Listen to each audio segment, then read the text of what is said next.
Jim, Okay.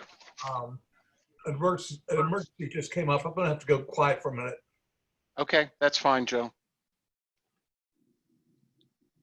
All right, well, let's go ahead and get started. I ask that you please mute your phone. I'll ask you to unmute so that you can make any comments or as you're needed as part of the program. And feel free to use the chat to talk amongst yourselves and to bring up any issues. So, welcome to the Rotary Club of Norfolk.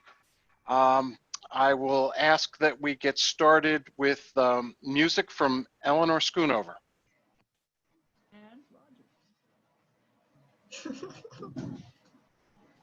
R-O-T-A-R-Y, that spells Rotary. R-O-T-A-R-Y is known on land and sea. From north to south, from east to west, he profits most who serves the best. R-O-T-A-R-Y, that spells Rotary. R-O-T-A-R-Y, that spells Rotary. R-O-T-A-R-Y is one great family, where friendship binds for everyone, where each one strives his best to give. R-O-T-A-R-Y, that spells Rotary. God bless America, land that I love. Stand beside her and guide her through the night with the light from above. From the mountains to the prairie, to the ocean white with foam. God bless America, my home, sweet home. God bless America, my home, sweet home. Well done out there. Thank you. Thank you to the Schoonovers. That was great. You guys sound like you've done this before.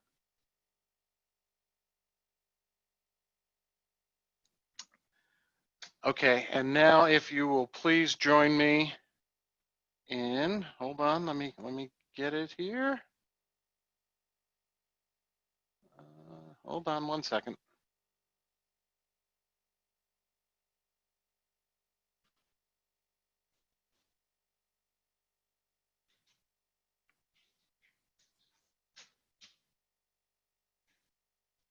I'm getting closer. If you will join me in the Pledge of Allegiance. I pledge allegiance to the flag of the United States of America and to the republic for which it stands, one nation under God, indivisible, with liberty and justice for all.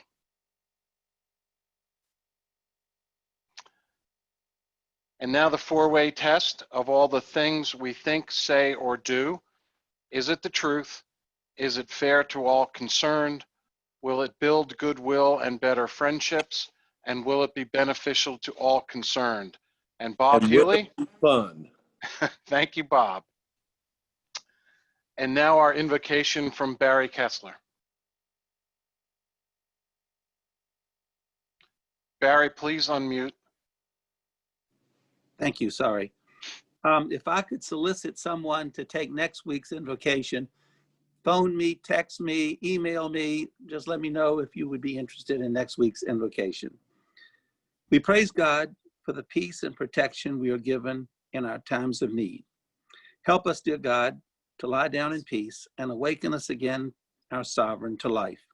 Spread over us your shelter of peace. Guide us with your good counsel. Save us because of your mercy.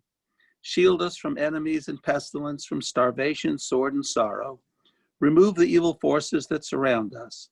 Shelter us in the shadow of your wings, O God, who watches over us and delivers us, our gracious and merciful ruler. Guard our coming and our going. Grant us life and peace now and always. Praise to you, Adonai, eternal guardian of your people. As one family in harmony and peace, let us say, Amen.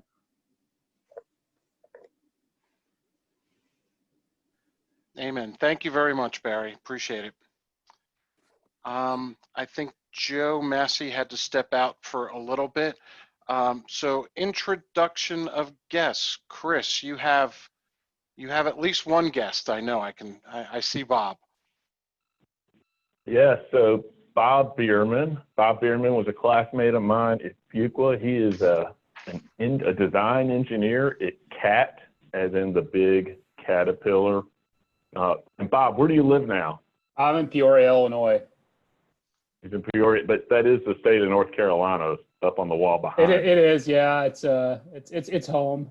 It's home in the heart. Yeah, I live in Peoria and I work in the design group for large tractor undercarriage for Caterpillar. So I work on the undercarriage for the big bulldozers. And so Bob went to South Africa with me where we met Kenny. I'll introduce Kenny in a little while. And I don't know, is Ken Vickery on the line by any chance?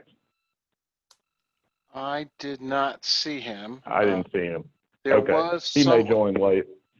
There was someone who was on a little earlier that just looked like they had a Galaxy S10e. I'm not sure who that is. That person is still on. Let's see if I'll ask him to Okay. I do not know who that is. So those are my introductions for now. I'll introduce Kenny in a little while. Okay, great. Thank you very much. Let's see, our school of the week this week is Ingleside Elementary School. And our scribe for today is David Brandt. Dave, you with us?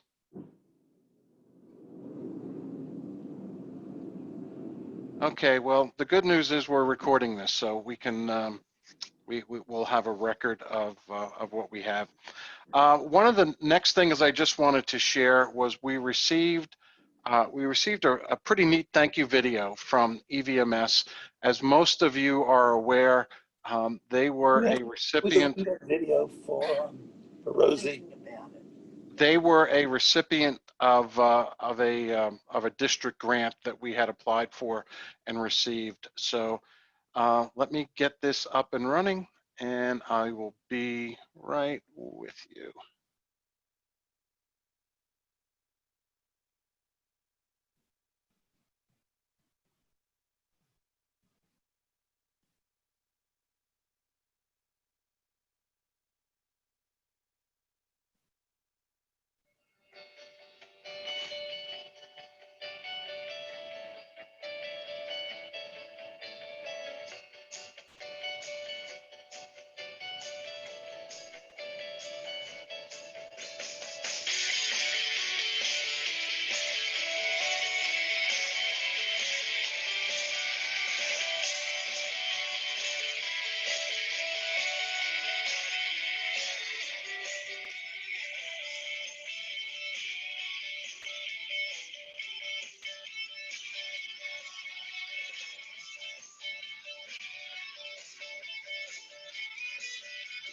Jim, we can't see the video. Okay. It didn't open up. Okay. We can hear the music, but the video didn't open. Okay.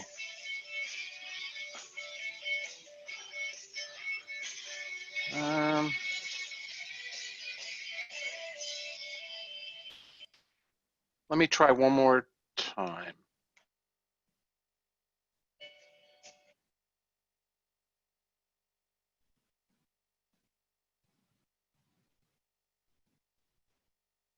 Share screen.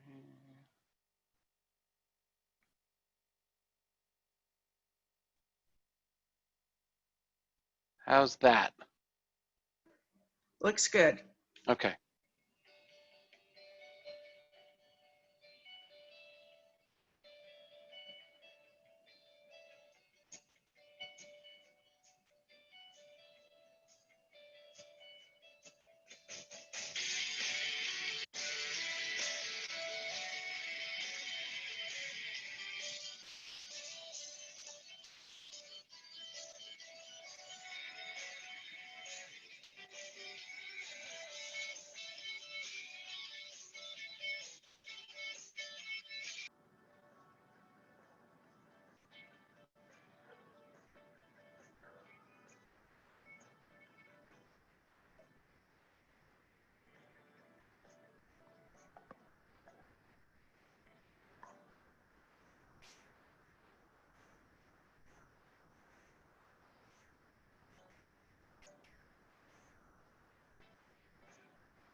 All right. Well, second time was the charm. Hope you all enjoyed that. Next on club business, we have two service projects that are coming up in the next, I'd say week and a half. Walt, you want to speak to that a little bit? Yep, I can do that. So the first one is this coming Saturday on the 12th, and that is going to the food bank starting off at, what time did I say, Jim? 8:30? I think we have 8 o'clock. 8 o'clock, that's right. 8 o'clock. Still don't know what we're going to be doing. The last time we were making food packages for families, so we might be doing the same or something different. Don't know yet. And again, that's a 3-hour commitment. Nobody under the age of 18. And the last time I checked, we had 5 people signed up to do that. One thing that I'll just throw in, Walt, is we've really made the process a lot simpler.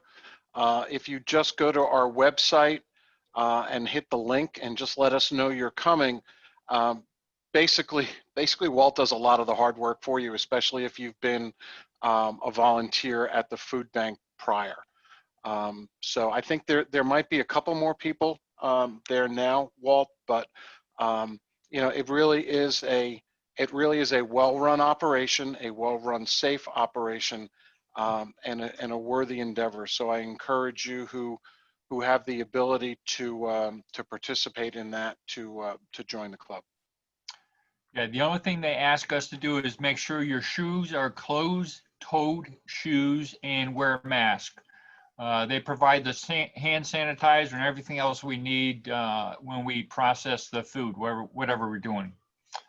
The second event is next Thursday, and that's at 9 o'clock at Baroud Park, and that's off of Vista Street.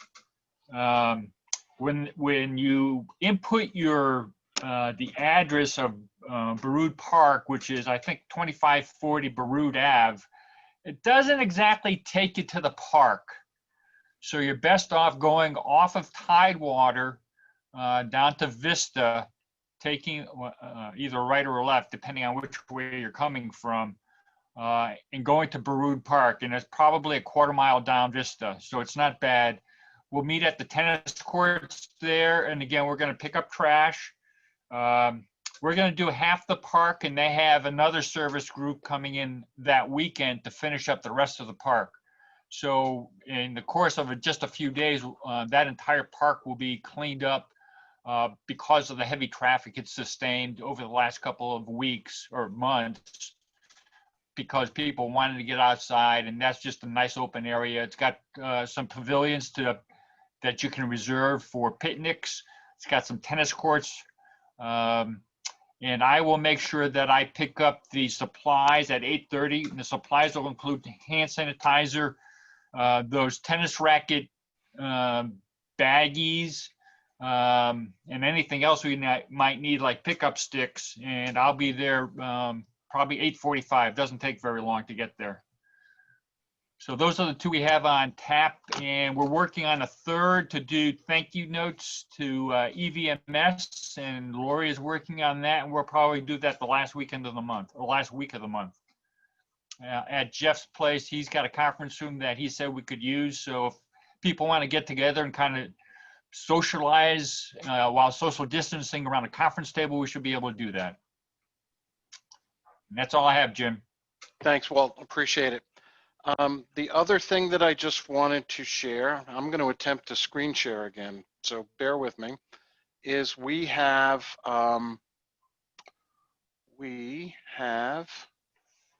have a second Venmo account for the club. And hold on one second here.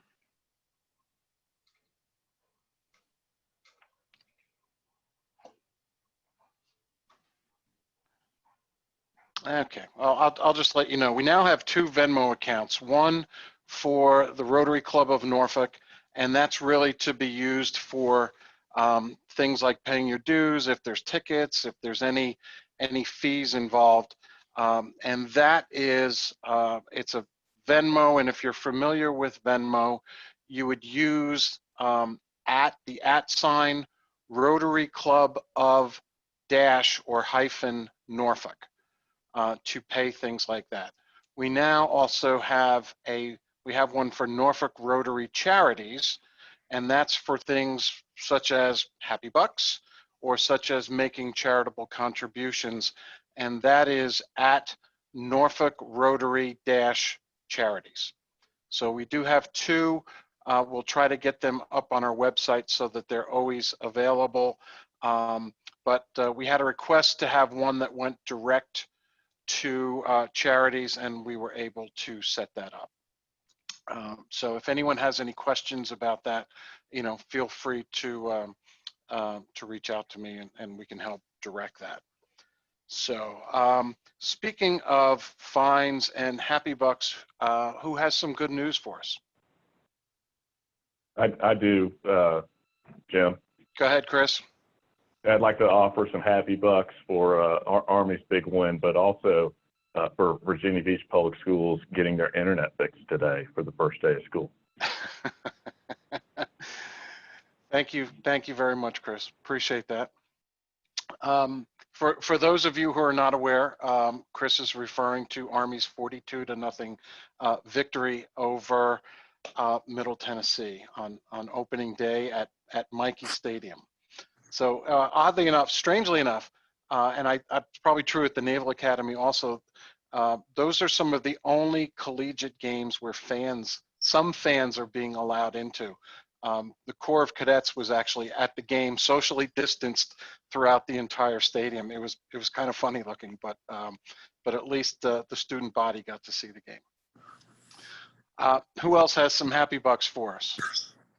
I've got some. I'll Hey, give you Marilyn. I'll give you $36 for our 36th wedding anniversary tonight. Congratulations, Marilyn. Thanks. Appreciate it. Who else has something they'd like to share?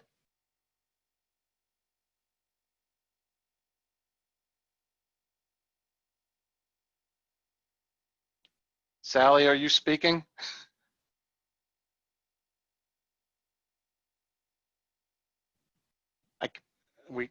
I think Sally's trying to talk. Hey, I'll give Happy Bucks for Chris Bugg because he was very kind to talk with my son Luke, who has been furloughed since March and is exploring his career options. So I appreciate that. Thank you. Nice. Thank I you. will learn Venmo and send it in. Thanks, Chris. Awesome. Thank you. Anyone else? Hey, Jim. Yes. It's Jeff. I'm trying to give 5 Happy Bucks, but when I go on Venmo, Rotary comes up, but the charities does not. What was that site again? It's at Norfolk Rotary Charities. Norfolk Rotary Charities. All right, I'll give it a quick shot. My happy dollars are for September. The weather was beautiful this weekend. It's so nice to be out of the 90s and 100-degree weather. So bring on the fall. Yes, absolutely. Absolutely. I have some Happy Bucks. We visited my daughter in New York this weekend, and my dad's mission was to put a big screen TV on a brick interior wall that she has in her apartment. And I'm just happy that it's still up.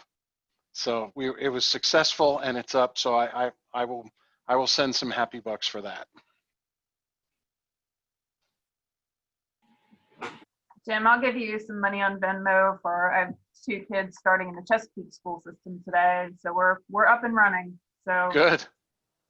That's good to hear. Get some normalcy back. Good to hear. And I see, Angela, that you just confirmed that at Norfolk Rotary Charities does work. When I say at, does that mean you send an email to Venmo? No, you don't send an email. You just go to Venmo and they'll ask you who you want to make a payment to. And Norfolk Rotary Charities address is at the @ Norfolk Rotary Charities. Great question. Anyone else have any Happy Bucks? Anyone else want to turn anyone in for something that's finable.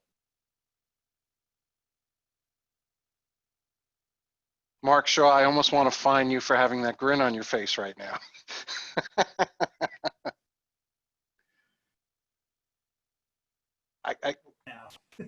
Sorry, I just unmuted you. No one heard you. Okay, I'm sorry. I said I enjoyed the Zoom meetings, but I'm very happy that you are president right now. Thank you. Thank you. Thank you. Anyone else? All right, so we'll move right. I'm Jim, sorry. Jim, could you check your chat again, please? Hold on, checking my chat. Would you say go to, no, so Venmo is actually an app that you need to download onto your phone to use it. And once you basically join Venmo, what you're doing is you're in essence attaching your either credit card or bank account to Venmo. And so then you can send money out and you can take money in. But in our case right here, you would be sending money out to Norfolk Rotary Charities or the Rotary Club of Norfolk. And basically Venmo acts as the intermediary so that you don't have to share your account information with everyone you're making a payment to. And likewise, you don't have to share account information with someone who's making a payment to you. If someone wants help and wants to get walked through the process of establishing Venmo, I'm happy to do that. So just shoot me an email, and I'd be happy to set up a time to walk folks through that. By the way, if you want to mail a check in, feel free to mail a check. We still accept checks. The one thing we can't do right in this environment is accept cash. So unless you want to mail in cash, then we'll figure that out. So, all right. Our vice president in charge of programs is Lori Harrison. And with that, Lori, the floor is yours. Okay, thank you. Today's Rotarian of the Day is Chris Bugg. Chris just joined our Rotary Club. I believe he was our first inductee on Zoom. So we're happy to have Chris, and especially because he's connected to our speaker today. But Chris's favorite part of Rotary so far is being part of a rich international organization that provides service to our communities around the world. And his fun fact is that he was on the set of Bull Durham for about 3 seconds. So he's famous, and we are really lucky to have Chris in our club. But Chris is going to tell you more about how he's connected to our speaker. So I'm going to let Chris have the floor. Thank you. Thank you. I appreciate it. So it is, well, first I want to point out that Ken Vickery did join us, and our speaker came to us by circuitous route through Ken Vickery. Ken Vickery is a professor down at North Carolina State, and he took our business school class to South Africa, and that's where we got to meet Kenny. Kenny Takalo, he is the consummate global travel and excursion management professional, and he's got over 20 years of experience doing this with distinguished groups of people in South Africa. And he has expertise across the gamut of planning, implementing, delivering awesome excursions in South Africa. He is based out of the Johannesburg area. His career started as a gold mine tour guide, right? You can imagine post-apartheid it's becoming a thing. And soon after that, he joined a large tour company, and he had a career in sales. But being the charismatic entrepreneur he is, Kenny launched Happy People Excursions, and he has made many happy people with his boutique travel management and consulting firm. He curates amazing experiences for people in a beautiful country, South Africa, as well as Mozambique and Ghana. His clients have included a lot of high-profile organizations like the Fuqua School of Business, but also the FIFA Confederations Cup and the FIFA World Cup groups down there when they hosted. as well as plenty of student ambassador programs and so forth. And I was fortunate to be a client of Kenny's when we made our trip there in 2016. He freelances also as a corporate travel manager.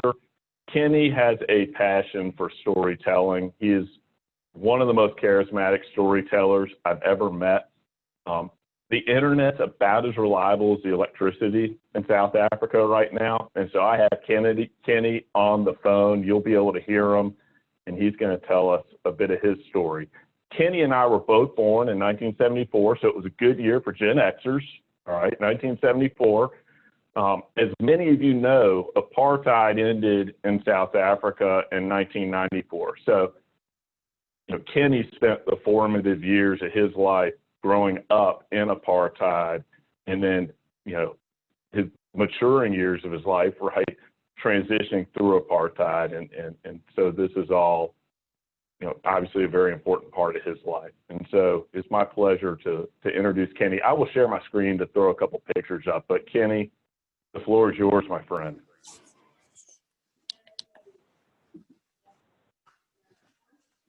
Kenny is still there? Uh-oh. Guys, I lost Kenny, but I'm going to be right back, I promise. Give me 5 minutes and maybe someone will tell a story.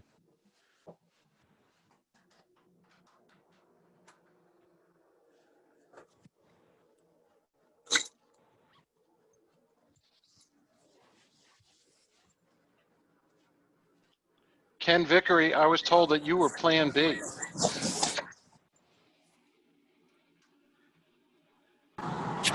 I thought we'd spend 5 minutes hearing more about the West Point game.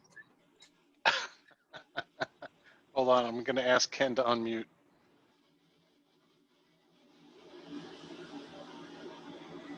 I think you're unmuted now, Ken. Okay, good. Can you hear me? Yeah, well, welcome to the Rotary Club in Norfolk. I'm very glad to be here, and your two hosts, the one Mr. Bug, of course, was one of the outstanding participants in our Fuqua Duke trips to Africa. But the other guest that you're about to hear, Kenny, is everything Chris described, but more, and is the best possible intro guide, I think, to South Africa that you could possibly have. I led 9 of these trips until this year, when it obviously had to be canceled. And Kenny was our guide for the Johannesburg and the Johannesburg game parks, about half of the total duration of those trips, on 8 of those 9 occasions. And I can assure you that none of the couple of hundred students total have ever forgotten him. So I certainly hope we can get the audio connection, because believe me, what Kenny has to say is worth hearing. Thanks, Ken. I can see Chris Okay. talking. I think he's making progress. Okay, let's see if we can hear Kenny. Kenny, you there? Oh, yes, I'm here. Okay, all right, here's the deal, guys. I'm going to owe a fine now because Kenny got dropped off the line because my balance ran out on Google Voice. But Kenny is back now. So Kenny, you have the floor, my friend. Oh, good day, folks. How are you doing? Very well. Excellent. Oh, good. Yeah. Sorry you can't see my face, but anyway, be rest assured I'm smiling where I am. Concerning the amount of time that we have, I'm going to just go straight to my talk. We will be talking about this apartheid system, which anyway, people may have found means to read or learn about it, but still, it's still an elusive story. It's rather difficult for anyone to really understand what it is like, because it's one of those unnatural things to actually be done by us humans. But it has happened. Well, there's a background story. I mean, we are in South Africa, and that's where we have the Cape, and that is where a lot of people thought they could be talking maybe when they were heading towards the east to trade in their spices and all that. And so we had the Dutch guys who decided that, okay, they'd be here maybe on a halfway station where they could just grow some fruits and food and all that, so they would avoid suffering from scurvy and other diseases that came from consuming food that is not fresh. Well, fast forward that, 1652, they decide, okay, now we are settling here. And much later, of course, a lot of other Europeans found an interest here. So we had the British follow. Around 1795, that's when we had them come through, and they decided that now the Dutch guys are not doing a good job. So we must bear in mind that we had the Dutch initially being led by a few educated that, but the rest of them were people that may have not been respected for much, but the fact that they were joining these educated guys to travel, and they were just mere workers. And so when they get here, of course, it is Africa. It is hostile environment. I mean, they find themselves mixed up with the Khoisan community, or some previously used to call them the Bushmen or the Hottentots, which is not politically correct anymore. So, of course, the conflict starts and all that over the land and everything. But fast forward, we have now the Dutch having control. And with the Dutch, we had the French Huguenots, because at the time the French Huguenots were being persecuted in Europe, and they could only be appreciated, or rather be hosted by the Dutch. And so they came along, and amongst them we had a few German people to come and work as just ordinary laborers. But then they get here, they managed to push off the Khoisan communities. They take over the land, and they had to build whatever they had to build next to the river, so they have a sufficient water supply. The reason I'm talking about this is just to give you the background to apartheid, because it is a story of monopolizing all that is good. So they get to the areas that have rivers, and they start growing their crops, and they fence the area around. With a gun, they stood guard to make sure that nobody interferes with them, particularly the locals. And so much later, you have the British that come. They think, you, the Dutch, we don't think you should be by yourself here. And maybe we could even change your agrarian way of existing. And so 1795, the British decide that, well, we really do not appreciate you guys keeping the slaves. I mean, of course, they had enslaved people from your Java areas, your Indonesia, your Malaysia, Madagascar. So they thought, nah, we really do not appreciate you Dutch keeping the slaves. Well, you either let go of your slaves or you move out of here. And so that's when we had a start of what was called the Great Trek, which is really, it all depends on who you ask about its greatness. And so that's when they started moving into the interior. That kickstarted all the challenges that other members of the African society were to encounter, because whenever there was an encounter between the Europeans and the Africans, from the Xhosa tribes, from the Zulu tribes, and all the other tribes that existed within this southern part of Africa, there were conflicts. And of course, spears against the guns couldn't win. So the Africans ended up on the losing side. And so this is how the conquering started, and the monopolizing of whatever resources that were found along their way, on their path, as we're moving into the interior of South Africa. And so, of course, much later, we have now things that started evolving, like the discovery of diamonds around 1867. Of course, such would be the Europeans would be interested in dealing with peripheries. And so they had to transform, they had to change from the agrarian way of existing into more of the industrial way. Then the British, or rather the English speakers at the time, who had found themselves to be a bit more educated and a bit more sophisticated and with a little bit more of money, so they could elbow the Dutch out and rush and start mining for their diamonds. And it all evolved like that. More industry started growing. Then months later, 1886, they find the gold in Johannesburg. Of course, still mostly the English-speaking Europeans. Well, I may not say Europeans at the moment, but those of European descent, because then much later we started having those who came from Australia, those who came from the U.S., people from all the different parts of the world, Cornwall, Wales, and other parts. They started moving down here because there was that booming gold mining industry. And pretty much like other parts of the world, the gold mining industry wouldn't have survived in South Africa if really human rights and workers' rights were not recognized. But because we had blacks and others who could work under slave conditions, it was decided that, well, we could have them and we could pay them next to nothing. And if we felt like not paying them, so be it.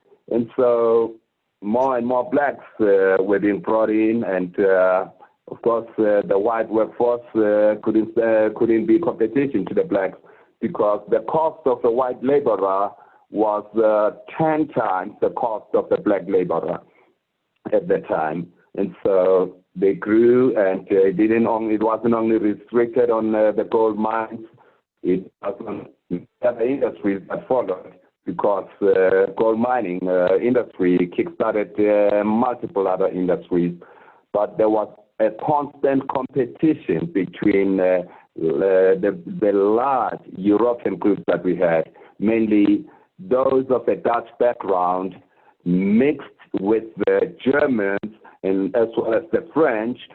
They had found their own identity that was unifying them, but then they could no longer call themselves either Dutch or French or German. So they came up with the Dutch word, and that was Afrikaner. And so they had their own language that was encompassing all these languages, including Malay, because it was the Malay slaves that were brought in, and including the Khoisan languages, the words from the Khoisan languages within that Afrikaans language. And so we now had the Afrikaners who were extremely... A farmer in Dutch is a boer, B-O-E-R. And of course, it was corrupted into boer instead of boer. So they were known as either the boer or Afrikaner. So there was all that conflict between the English speakers and the Afrikaners. And the whole conflict was on who takes control of the people of the African descent, who takes control of the resources within this region. So there was that constant competition on who can come up with the best ideas that would benefit those of the European descent within this part of South Africa, and who could have control of the resources that we had. And so it led to some wars between the two large European groups that we had here. But the biggest one came in 1899. It lasted for 3 years till 1902. So the British were the victors because they had produced the scorching of the land.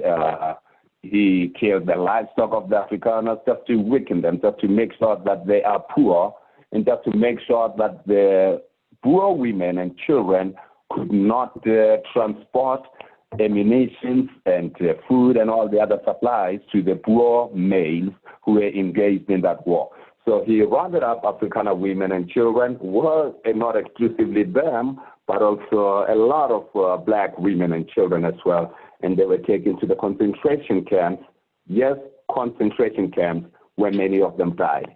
That did win the British that war. But of course, in the background, there was that huge feeling of guilt. They decided much later in 1910, 8 years after they were victors, that they would have the Union of South Africa. And that union meant they would bring together the 4 provinces of South Africa, the 2 coastal areas that were run by the British, that were 2 British colonies, as well as the 2 colonies that were within the interior that were belonging to the Afrikaners. And so they decided that as brothers and sisters, they would be able to rule this land. So I'm talking about all this because at the time, South Africa did not have a system called apartheid officially. But then I'm just saying what the background of apartheid, the foundation of apartheid was laid, even though at the time it didn't have a name, but it had all the characteristics of what we can call apartheid. So in 1910, they decide to come together to rule the South Africa to guarantee that the white man is superior. The reason I'm mentioning everyone else is because then, for different reasons, we have had the Indians being brought in as indentured labor by the British. We had a few Chinese people who had come to work in the mines. And we also had a race that was neither Asian, African, or European, and that was called colored. So the colored community was made up of a mix people from all the different racial backgrounds. It could be black and white, Malay and white, maybe any other 2 groups of Asians maybe or something, but all those that were mixed, of a mixed race, were considered colored, and they were taken together, they were grouped together, they were considered as one race group, colored. So all those other race groups had to be below the white population in as far as the laws of the time were concerned. But of course, with the guilt that was carried by the British for using the concentration camps and other means that had led to the poor community being destitute, the poor community could manipulate that. And so that's when in 1913 they started talking about the land is the economy, which had led to the dispossession of some amount of land that was still remaining in the black hands, which had led to them being declared to have only air control over 8%, over 8% of the land. That's how it all started. That 97, initially we had 8% and 92%. 92%, of course, controlled by the whites within South Africa. And so that was called the Native Land Act. And so, of course, blacks kept fighting for their land, they kept fighting for their rights, they kept fighting for equality, and still there wasn't any change.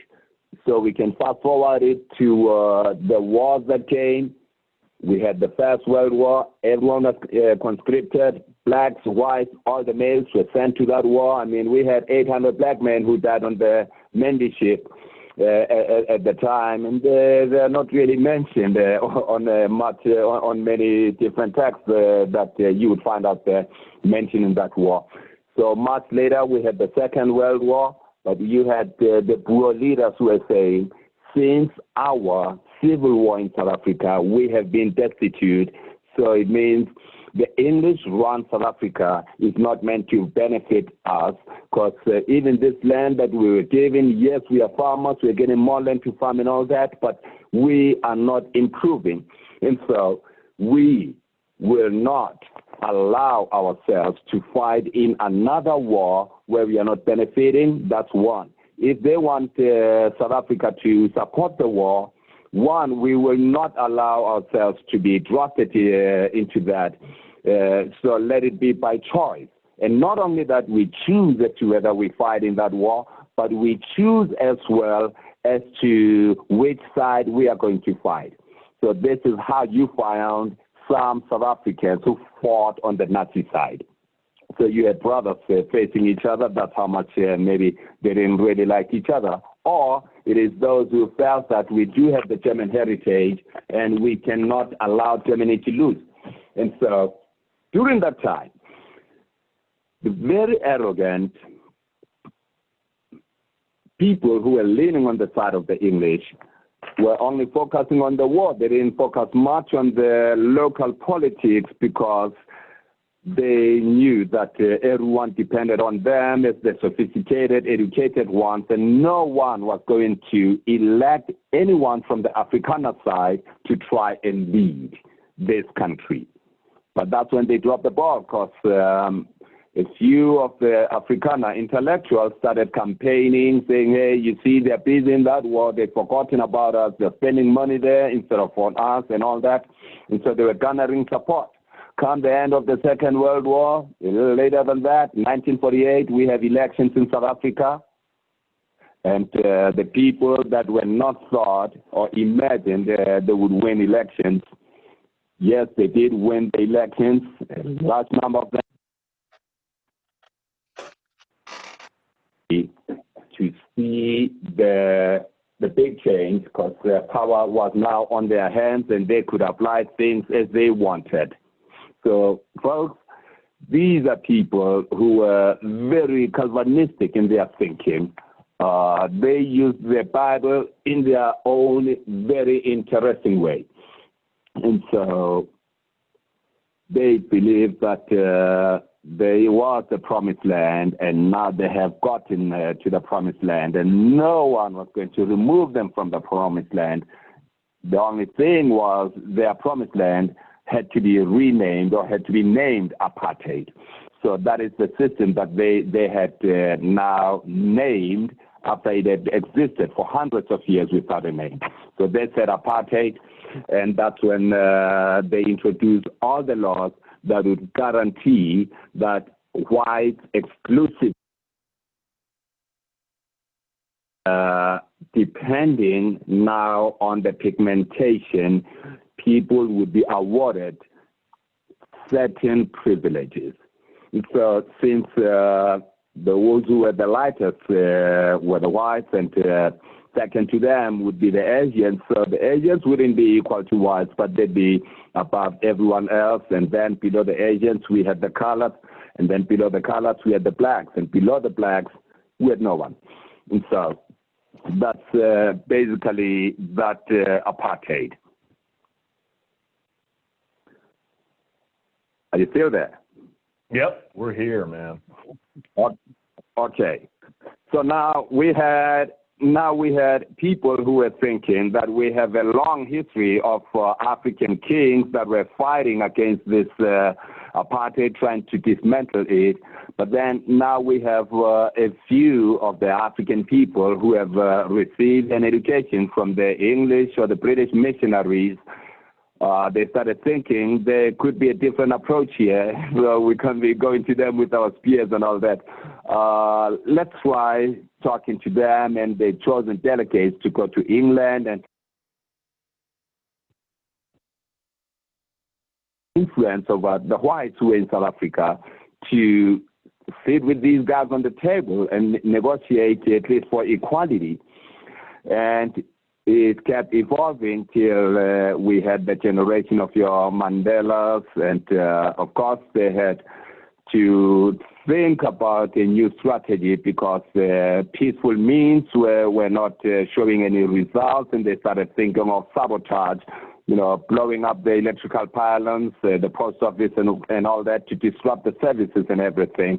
But of course they were arrested, charged on terrorism, and they were sent to prison.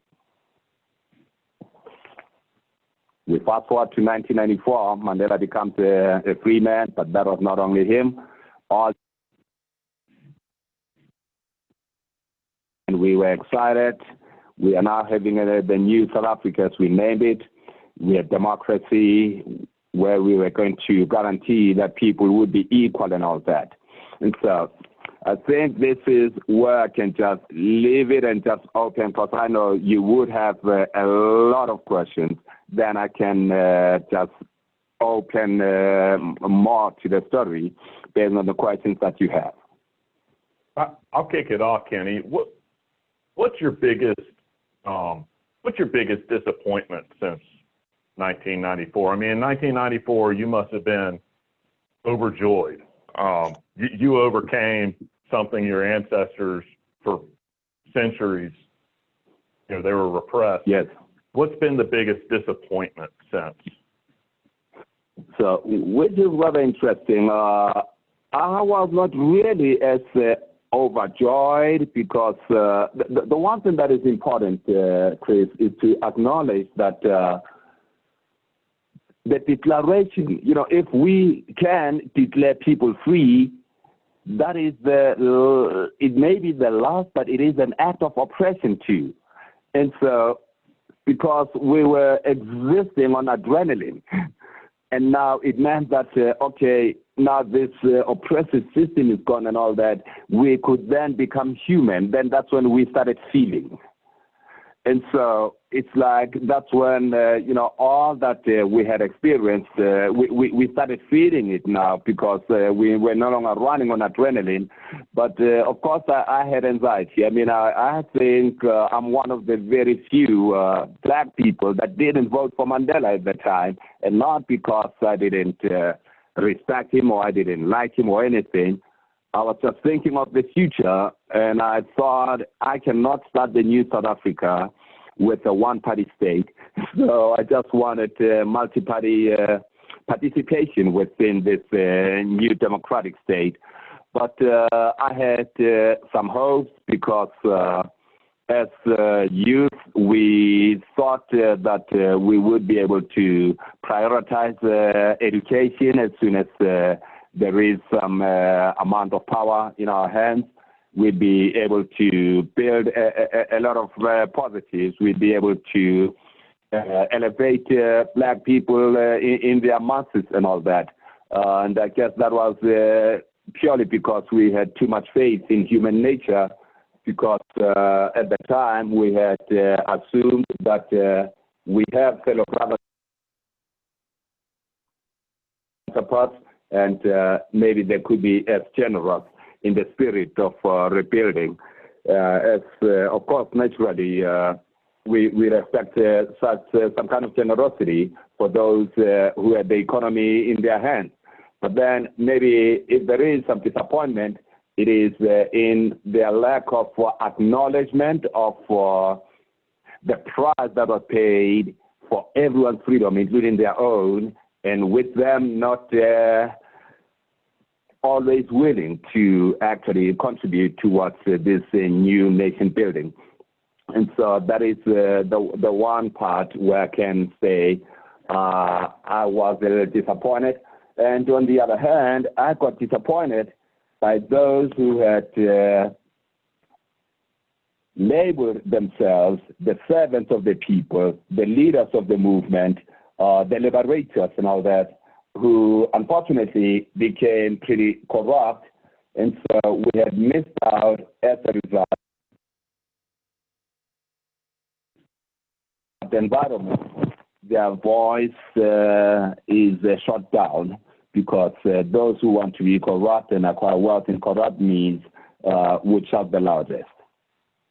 Does someone else have a question? I bet Ken Vickery might have one.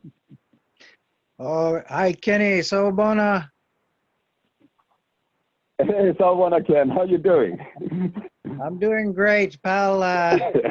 But I'm not going. I want others to come in. Of course, I always have 100 questions for you, Kenny. But I think other yes, I know. people should it's a Rotary meeting, and I think the Rotary members should ask first. All right.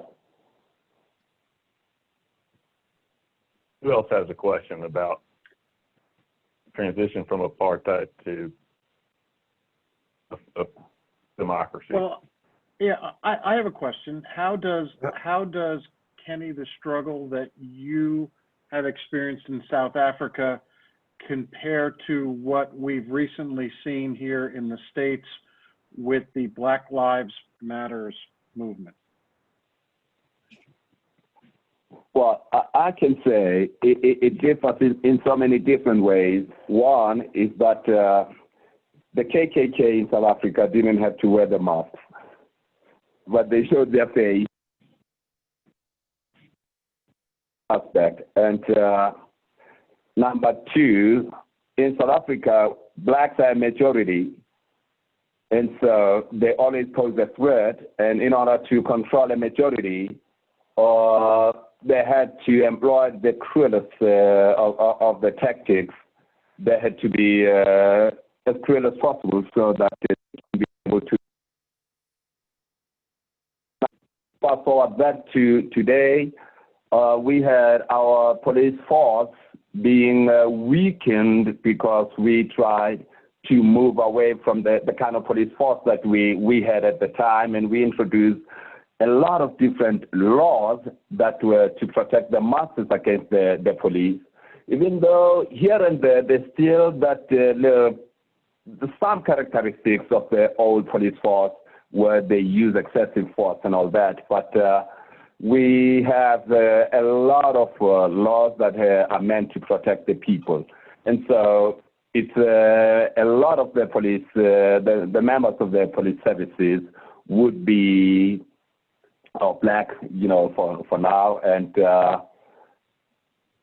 the police services would also be led by people who are not career police officers, those who are appointed, and it's not all the time that they actually know what they're doing. And so the police force may not be as organized as it is in the U.S., not that they are disorganized, but it is more organized in the U.S. in a way. And so the police officers know they may not get as much protection from the state if they had to go in faith. And so the whole issue of the Black Lives Matter, I mean, we, of course, caught on in South Africa, and it's a big thing that is supported by everyone. But interestingly, our rugby players, who are often from the Afrikaner background, they do not want to support that. So our police force is not as compared to the police force in the U.S. Let me treat it that way, that they do not always use excessive force. Not as often as what I read about the U.S. I don't know if your question is answered. Yeah, I think Branu has a question for you. Yes. Thank you for the presentation, and I'm just wondering if you would agree with me, since Chris asked what your disappointment was. Mine was, yes. I lived, I have taught in South Africa. I have I almost became a citizen. So I have a background. I think I know the story. My disappointment was the truth and reconciliation process. To me, truth without justice is not good enough. Clearly, there should be a balance between truth, justice, and reconciliation. Here is one example. When I was there in 1997 as a Fulbright scholar at the University of the Western Cape, a group of us studied the land holding situation, and we came up with a strategy how to give back land to the Black people. Because since the ANC signed that they will not be able to nationalize the land, we thought a better strategy, since they cannot renege on that, we thought the government should have what we called a land bank. The way you get the land is to kind of motivate the white people who control the land to sell the land. And the way to do that was any land that's not being utilized. As you know, Kenny, some people hold such a big chunk of land. We thought any land that's not being utilized, farmed, lived on, should be taxed at such a high rate that they will be motivated to sell it. Then the government should take all that land and redistribute it to the people who became landless in their birthplace. Mr. Mbeki said that was a good study. Other people say that was a good study. Well, you know the rest of it. Nothing happened. That was my disappointment. Would you agree with me? Well, I do agree with you 100%. I would say, excuse me, here is an issue. I have a massive disappointment as well with the Truth Commission, because the absence of justice does not guarantee permanent peace. Why would I say that? I mean, I have been through apartheid, and I'm one of the people that had to transition from the one way of living that was extremely traumatic to the new way of existing without the skills that were accumulated over the time, the necessary skills of just human existence, because your emotions are in place and all that, because we were abused extremely. So we were exposed to enormous trauma. And so when someone says, let's take the peaceful route, we really believed in peace, and we thought, yes, let's have people come out, tell their stories, tell us what they did and all that, so we can move on as siblings. Yet, unfortunately, this is, hence I was saying my disappointment at the generosity of on some members of our society, because one, you have a child whose father was killed at the time, and he was little and all that, and the killer of his father owns a massive farm and lives in better comfort than he does. And we really would be mistaken to assume that child would actually find peace. So meaning that there was a bit of short-sightedness for the generation after ours, because we were exposed to so much trauma that we thought anything that ends the violence, anything that ends this suffering, we can just agree with it. But now, in hindsight, we realize that definitely justice was left behind, and that was the most important companion in this journey we have taken. So why would I say that? One, you hear about the people saying, well, let's look at the land issue. But then what if it's not just the land issue? What if, yes, people need the land, but the driver behind the land, I wouldn't say the land grab, because that happened in 1652. But then I would say behind expropriating the land without compensation, we could say maybe people need the land, but maybe it could be due to the lack of justice, and maybe subconsciously people think something that will hurt them, so they don't exist in this comfort. Maybe subconsciously it is just to hurt them, because maybe this would serve some kind of justice. And maybe we could have groups of, with each generation, there could be a certain demand on what should be done just to achieve that justice. Because we tell our children all these horrific stories, and how do the horrific stories end? Well, we consider peace, and they are living in their vineyards, they have wine estates, they're living in golfing estates and all that. And we suppose, we, the ones who are supposed to be the great guys who are peaceful and all that, still crammed in the same shacks and all that. And so, yes, I agree with you 100%. A huge part of this unhappiness and what could be driving the whole issue of the land and other things could be just a quest for justice. Because if we would have punished all these people, then maybe issues like the land issue and all that wouldn't be as intense. Hey, I think we're running a bit over. Kenny, hang on with me. I need to turn it over to Jim, Mr. President. Yes. Okay. All right. Thank you. Thank you, Chris. And thank you, Kenny.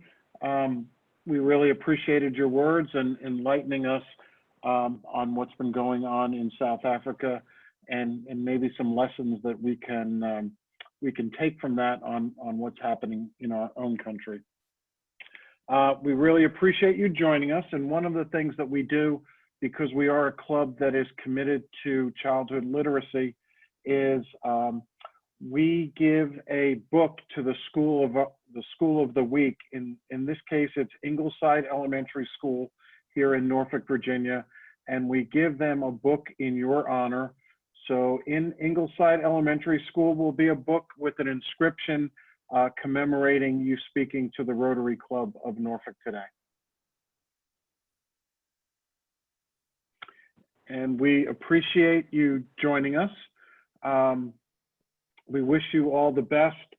I'm sorry we don't have some more time for some questions, but we are limited. I do want to let members know that our next meeting will be next week, September 15th, and our speaker will be Adam Turner, the artistic director of the Virginia Opera. So thank you, members, for joining us. Thank you, Kenny, for joining us from South Africa, and thank you, guests who have joined us for this meeting. We appreciate it, and we are adjourned.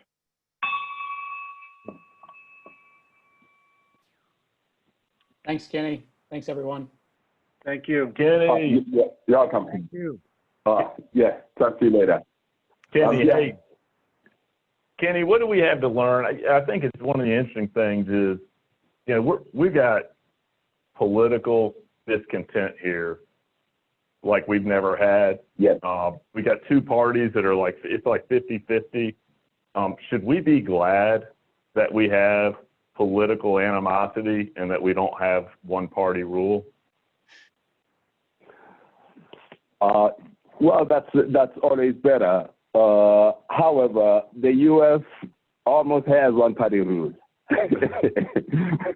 It's just that is the one party that is split into two with differences here and there. Others, as more, how should I say it, more diplomatic, and others are just interesting. I would say the one thing about the U.S. politics, which makes it fascinating, that politicians do work. They do work, and I think you really should be happy about what you're having. You should be, because politicians do work. Because at the end of the day, it takes politicians who work. They may not work as much as you wish. You may not appreciate the amount of delivery. Here and there, there's corruption, and here and there, some are not really as polished when they open their mouths. But the fact is, the one thing that makes America America is what you have. It's the political system that you have. Yeah. Interesting. Chris, maybe I'll jump in because it's very related to this. South Africa, of course, has a de facto one-party system in many ways, but not a legal one-party system. And of course, as Kenny knows far better than me, there are a substantial number of other parties. So my question, Kenny, would be, do you think there is any prospect that the African National Congress, the ANC, the Party of Mandela, and every other president which has ruled since the end of official apartheid in 1994,